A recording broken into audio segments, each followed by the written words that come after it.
What's up, guys? I got a message from Braden8558 on YouTube, and he was asking me, he's gonna start up a shell dweller tank, and I'm pretty sure he's doing a Brevis species, and he just asked me some general questions about the setup for their tanks, and I'm gonna answer his questions with a video response. But for anyone who's interested in setting them up, their own tank up. This is good info for you too, so it's pretty much for anyone who's concerned about it. I mean, I know there's probably some other people who are on the borderline of setting up a tank of their own of any shell dweller species, but either way, I'll answer his questions. So he says he wants to set up a 10-gallon with at least 2 to 3 cichlids, which is good to start out, and he's been reading up on them, watching my videos and stuff. And he wants to know if there's any good way to get some shells and how did I get the rocks. So the shells I got are escargot shells, and I got those from Whole Foods. But also be prepared if you go there. I had them and they were full of snail crap and stuff like that, so I had to clean them out with a hose and stuff. But so yeah, if you're gonna get shells like that from Whole Foods, be prepared.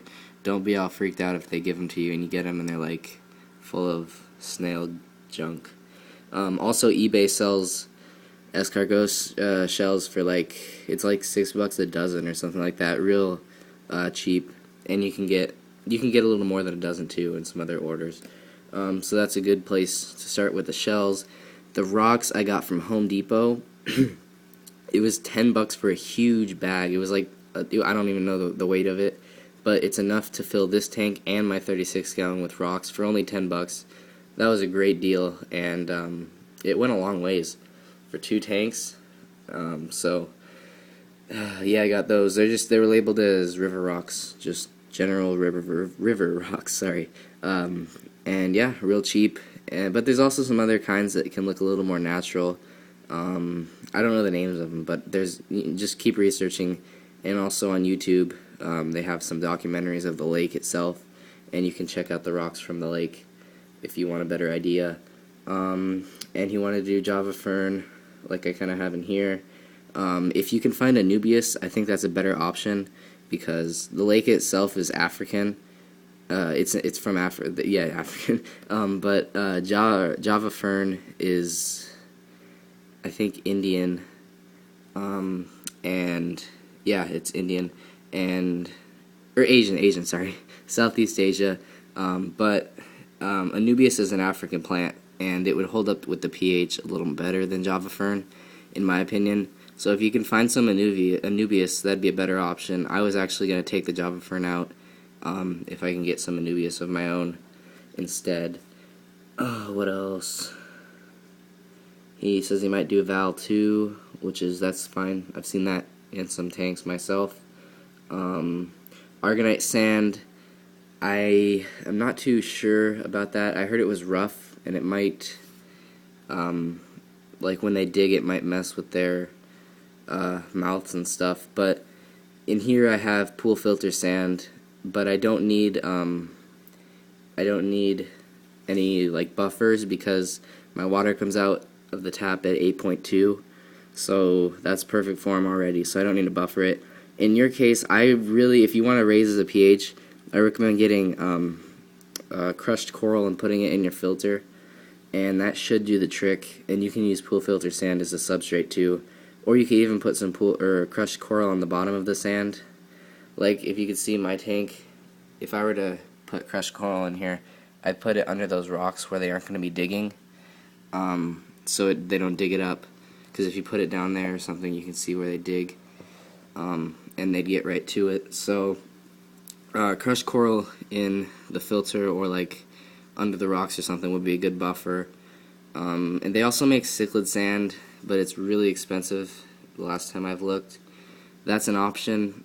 It does a good job, but I wouldn't spend that kind of money for sand, in my opinion. Let me see. What else?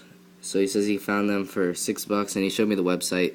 And actually, I was looking at getting some from there, but I found the Live Fish Direct instead, and I really don't recommend getting them from there. At least it was my order that they might have messed up on. I don't know if they do it to other people's, but my experience with them was not good. And yeah, $6 is a good deal for multis, or you said the brevis you're getting. I think you said they're the same price. So either way, $6 for multis or brevis is a great deal. And mine were 15. So yeah, that's all the info he asked. And I don't think there's any other stuff. I mean, just they're real easy to set up, real cheap. Filter, heater, light's not even that important. Some plants to make it look nice. Rocks, a lot of sand, and a lot of shells is all you need, and you're good to go. High pH, hard water, and that's about it. Feeding, if you want to know anything about feeding, I feed omega-1 cichlid flakes, though they love those. You could also feed, like, for snacks and stuff, brine shrimp, which are pretty close to their natural diet of crustaceans and stuff like that. But a good cichlid flake like omega-1 will really get some good colors out of them. And especially if you get those yellow brevis, that'll just look awesome. And I hope if you do get those, you get them looking good, because those are some good fish, especially if you can get them for only $6. But yeah, that's about it for everything that you asked. And I don't think I'm leaving anything out, so yeah. Thanks for watching, everyone, and I hope I answered all your questions. Braden, if you have any others, just send me another message, and I'll go over it with you on there. Later.